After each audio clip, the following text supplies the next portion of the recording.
Et pendant que les choses se bousculent, pour nous prévenir que le départ est proche, la foi des nombreux croyants semble se refroidir. Les gens se sont apparemment habitués au message en oubliant qu'il y a un enlèvement devant nous qui exige une bonne préparation pour y participer. Nous avons observé que certaines pratiques considérées à l'époque comme païennes sont devenues normales aujourd'hui. L'écart qui existait entre le croyant du message et les pentecôtistes s'est rétréci de plus en plus. Que s'est-il vraiment passé? Réfléchissons ensemble à travers ces récits. C'est ce que l'on peut appeler l'âge d'or dans l'histoire du message du temps de la fin en RDC, quand l'amour fraternel avait encore sa place dans le cœur des croyants sans hypocrisie.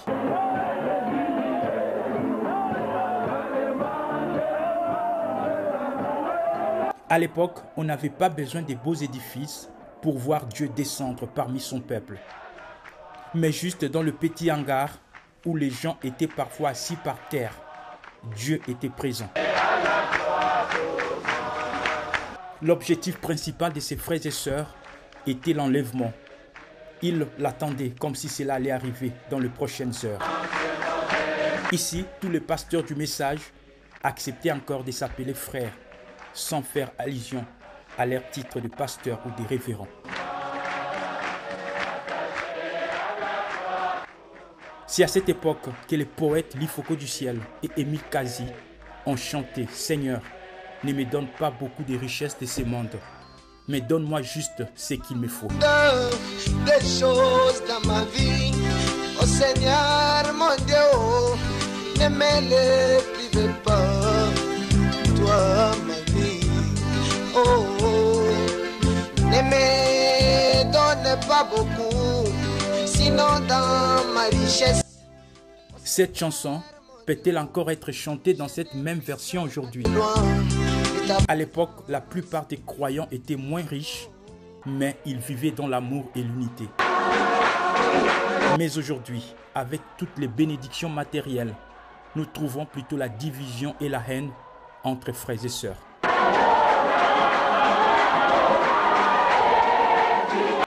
Où est passé notre premier amour? Cette vie de simplicité dans le message, où des frères, malgré leur rang social, pouvaient fraterniser avec leurs prochains.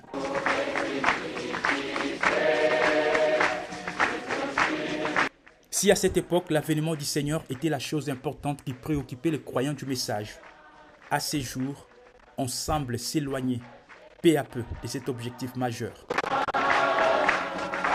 Qui aurait pu imaginer il y a 50 ans que les sœurs du message mettraient des mèches sur la tête?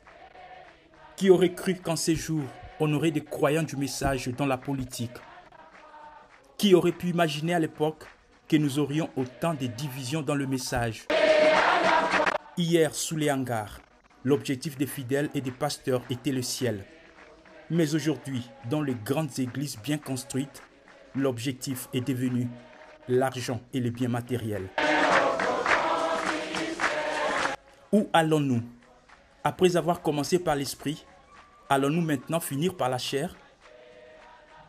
Où est passé notre zèle premier? Les gens sont-ils fatigués d'attendre le retour du Seigneur? Attention, la Bible nous prévient, tenez-vous prêts, car le Fils de l'homme viendra à l'heure où vous n'y penserez pas.